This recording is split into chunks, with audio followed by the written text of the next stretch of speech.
There are a bunch of different styles of poi spinning out there, so which one is the best fit for you? Drex here from Drex Factor Poi, sharing some of my thoughts about the major schools of thought when it comes to different poi styles, and which one of them that you might fall into. Let's check that out. Before we dive in, I just want to give a quick shout out to the friends of the channel. Big thanks to Dark Monk, Flowfests, Flow Toys, Pyroterra Light Toys, LMF Props, Spinballs, and Ultrapoi for helping to make the videos on this channel possible.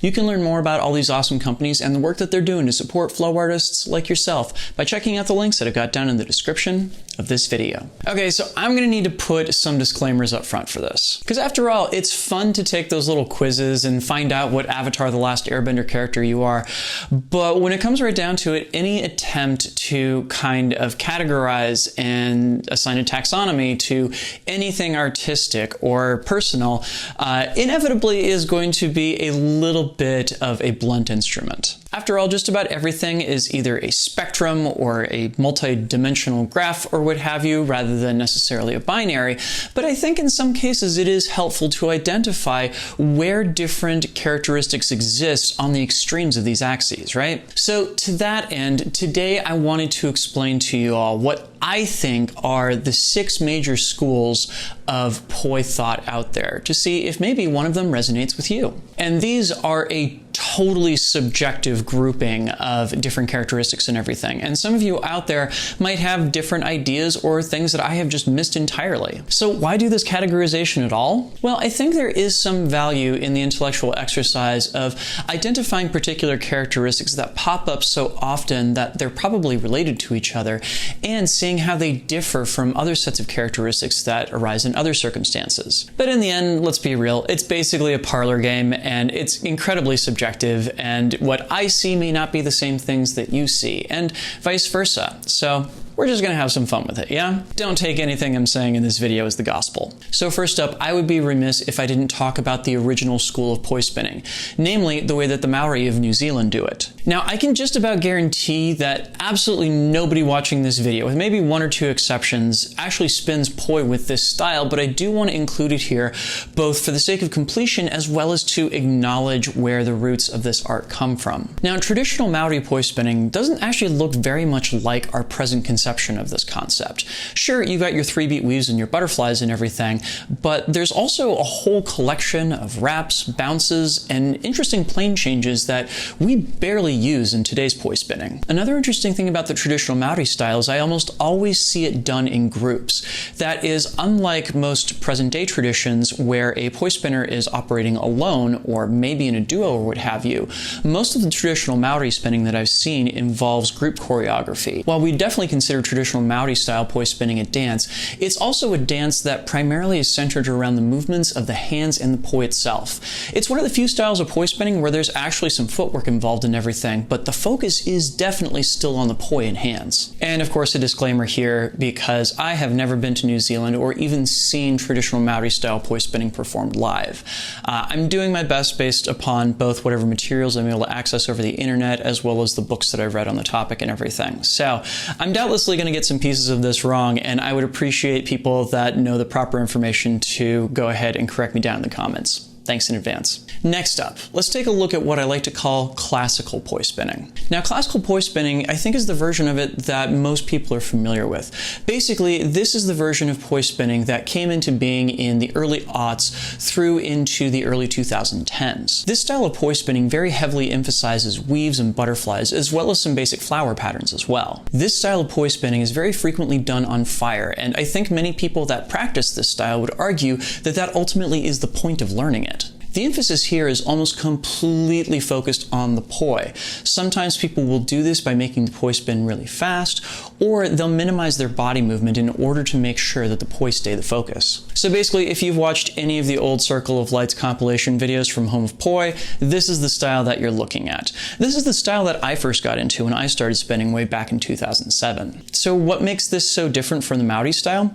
The biggest thing is, I think, that it is completely separated from the Maori cultural tradition. motions. There's no storytelling aspect to this, and a lot of the more intricate poi work from Maori style, from the bounces to the plane changes and everything, doesn't exist in this style of poi spinning at all. And honestly, I would venture to say that 90% of poi spinners out there in the world right now are spinning with this style. Okay, so next up, let's talk about tech poi. Now, tech poi is kind of a loaded term, and I'm sure most people would argue that it's more of an approach to poi spinning rather than a school of thought. But when I'm talking about tech poi, I'm really talking about an emphasis on poi as problem solving that emerged in like the late aughts and continued into about the mid 2010s. Defining characteristics here were the parameterization of poi moves, that is, looking at any particular thing that a poi can do as being made out of component variables that can then be altered and changed in a variety of different ways. This is the school of poi spinning that gave us all of our shape matrices, as well as Vulcan tech gospel, plus 9 square theory, as well as frameworks for both horizontal stacking and body tracing. So this style of poi spinning is basically the classical style but on steroids. In this case, the people that are doing it are trying to come up with the most virtuosic version of what that original classical style could be.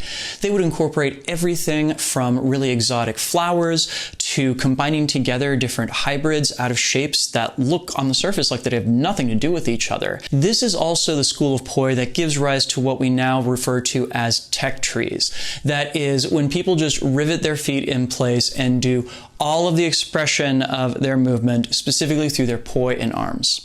In fact, this is a style of poi spinning that is heavily associated with long exposure trail photography, specifically because a lot of the shapes that are produced with it produce incredibly beautiful looking trails over time. It definitely attracts people with a particular mindset towards like scientific or mathematical thinking. It died out a bit as the next style that we're about to talk about kind of came onto the scene and everything, but I have fond memories of this period in poi history. It was definitely a time that felt rife for exploration, and like we were getting to discover new worlds all the time. And that'll take us to manipulation or circus style poi. So it's rare that I can point to a precise moment when something changed in poi history and things were never the same afterwards. But I know exactly when this style of poi spinning became a big thing. There were back-to-back years when Scottish poi spinner Keith Marshall came and toured through the United States at a variety of different flow festivals. As he was doing so, he introduced everybody that he encountered to the world of 3-poi,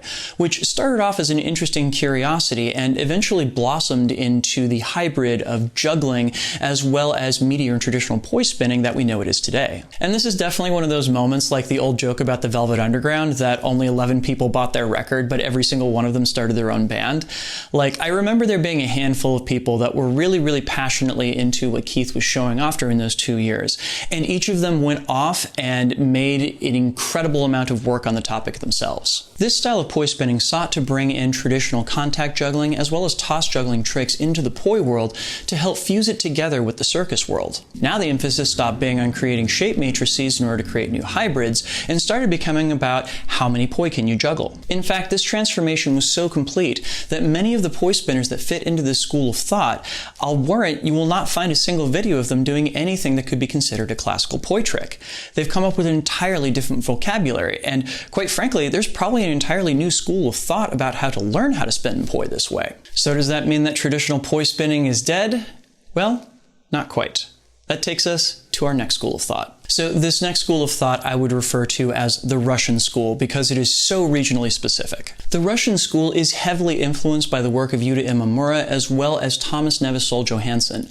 Basically, it's an offshoot of classical poi spinning that's incredibly tightly focused not just on what the tricks are, but making the tricks look as crisp and clean as possible. This style of poi spinning has a heavy emphasis on cleaner than clean body tracers, flowers, hybrids, and stalls that are so perfect they make me insanely jealous. This style, more than any other, is absolutely obsessed with the aesthetics of poi spinning. Namely, every shape has to be perfect, every hybrid has to be clean, every stall has to be 100% flawless. And it's interesting because it contrasts with classical poi spinning in that there is such an emphasis on getting the trick perfectly, and a contrast with tech poi where making the trick look beautiful is considered to be more highly treasured than making the trick difficult. Which isn't to say that there aren't difficult tricks to be found in this particular school, far from it. But The emphasis is not on how difficult the performer can make it, the emphasis is on how pretty the performer can make it. This is also the style of poi spinning that, interestingly enough, has been the most resistant to incorporating contact poi. A lot of people who practice this style still use sock poi in various different capacities. The reason being that it makes the shapes that the poi produce pop just a little bit more. There's nothing wrong with contact poi in this particular style per se, but the need to use it for contact rolls is almost non-existent. And like nearly every other style of poi spinning that we've discussed in this video so far, the Russian style also has an emphasis on the movement of the hands in poi over the movement of the performer. Now, there are some exceptions to this. In particular, Laurel Leo and Ivan Gorbanov, who's sometimes known as Mel, both have had a variety of different performances with this style that incorporate a lot of body movement.